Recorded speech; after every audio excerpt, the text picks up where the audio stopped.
इस समय पूरे देश में धार्मिक माहौल है। जगह जगह कार्ड वितरण का कार्यक्रम चल रहा है। ऐसे में जिन लोगों ने उस वक्त कार सेवा की थी, उनको कैसे छोड़ा जा सकता है। तो ऐसे ही हमारे सुंदर प्रसाद गोस्वामी जी हैं, जो हमारे दतिया के हैं, उस समय बजरंग दल के संयोजक थे। उन्होंने कार सेवा में क्या क्या भूमिका अदा की और कौन कौन सी मुसीबतें को झेला है, उनसे जानते हैं। सुंदर जी, उस समय आप बजरंग दल के संयोजक थे, जी। तो यह कैसे मन में आया कि कार सेवा करनी है। मैं सुंदर प्रसाद गोस्वामी दतिया से, जिला संयोजक बजरंग दल एवं संघ चालक दतिया, पूर्व संघ चालक दतिया। कार सेवा के लिए हम लोग शुरू से कार शिलान्यास से लेकर और ढांचा गिरने तक पूरी कार्यक्रम में रहे। मेरे साथ में रज्जन सेन, दिनेश त्रिपाठी और राघवन सिंह परिहार, ये चारों लोग तो हर वक्त जो भी कार्यक्रम रहा उसमें जाते थे। लेकिन मैं कुछ अलग से, मतलब जब कार सेवा या कोई भी कार नहीं होता था, ना कोई जाने का आदेश था, लेकिन मैं हर बार मतलब अयोध्या वैसे ही चला जाता था। वहाँ पे विश्व हिंदू परिषद कार्यालय पे रुकता था, वहाँ पे भोजन की व्यवस्था थी और एक गाड़ी थी जिसको जुगाड़ बोलते हैं, उसको चलाता था वहाँ पे। और जिस दिन कार सेवा हुई उस दिन भी हम लोग यहाँ से 400 आदमी मैं ले गया था। तो 400 सब स्वयंसेवक गए थे, यहाँ से बजरंग दल के कार्यकर्ता गए हुए थे।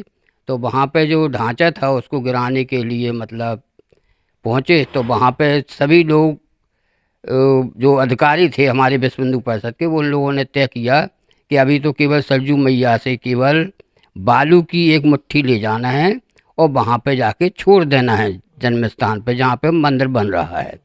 तो मैंने कहा ठीक है, सब लोग सुन रहे थे। तो सब लोगों को, कार्यकर्ताओं को मालूम पड़ा, हजारों की संख्या में थे, वो तो लाखों की संख्या में।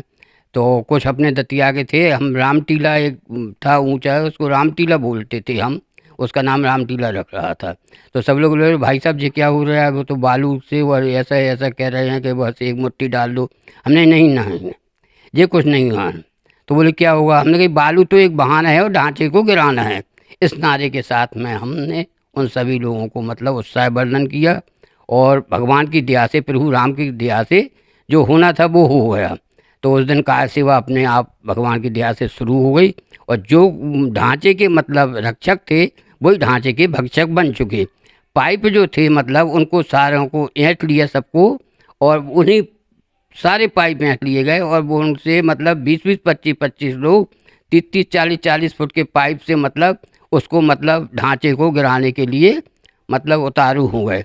और ढांचा मतलब गिरने वाला था तो एकदम ध्यान आया कि ठाकुर जी तो भीतर हैं मंदिर और के अंदर। मंदिर के अंदर वो उसमें ढांचे के अंदर नीचे ठाकुर जी जहाँ पे बैठे हुए थे वो तो पहले वो तो वहीं पे हैं। जी जी। तो हम प्रमोद झा वगैरह और भी कई कार्यकर्ता हमारे साथ गर्भगृह में के अंदर गए। गर्भगृह के अंदर गए और सीधे ठाकुर जी को मतलब वहाँ से उठाया। प्रमोद जी ने पोशाकें भी वहाँ से उठाई और पोशाकें वगैरह सब उठा के बाहर आए। तो आते वक्त वो देख के कांच की पेटी देखी, और जिसमें लोग वहाँ पैसा चढ़ाते थे उसको भी फोड़ दिया और पैसे वहाँ पे लुटाए हमने आके।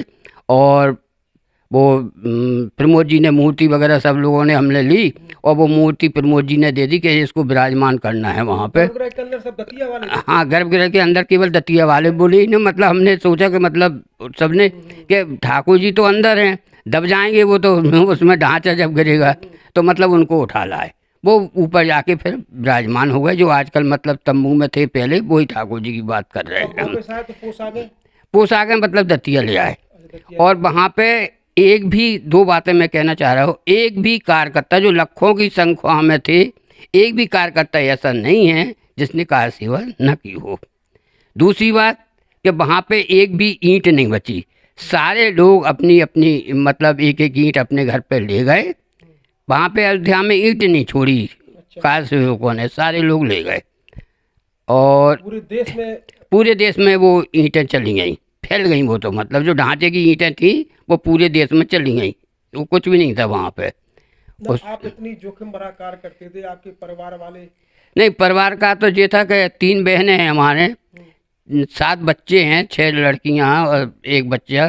तो तो सारे लोगों को, सब बहुत छोटे छोटे थे वो, तो सारे लोगों को मतलब छोड़ जाते थे और जो लोग रोते थे। यही घटनाएं घटी हमारी मतलब उस टाइम पे। आज तो मृत्यु की भी 2 बार खबर हो गई, मतलब कि क्योंकि रुकते थे वहाँ पे। जो आजकल पवैया जी हम हैं, रामेश्वर शर्मा भोपाल के हैं, और धर्मेंद्र वो गुर्जर डबरा के हैं। ऐसे सभी लोगों के पास मतलब वो वहाँ पे रुके 6-4 दिन, तो इसलिए मतलब वहाँ पे खबर हो गई कि मतलब वो ख़त्म हो चुके हैं। 2 बार हुआ है ऐसा। India today. आपके घर में जब मौत की आपकी जानकारी लगती थी तब कैसा माहौल तब तो रोना गाना मतलब घर में चालू, सारे लोग मतलब परेशान थे, क्योंकि वो हर बार रोकते थे कि भैया ये छोटी छोटी बच्चियां हैं, क्या कर रहे हो तुम। लेकिन पूरा घर उसमें रम गया था हमारा। हमारी पत्नी भी मतलब इसी में, सारे लोगों ने हमें सपोर्ट किया। मतलब केवल बहनें मतलब रोकती थी उस टाइम पे कि मतलब कुछ हो जाएगा तो क्या करोगे तुम अकेले हो, लेकिन हम मानते नहीं थे। कई बार क्यों ना रोके।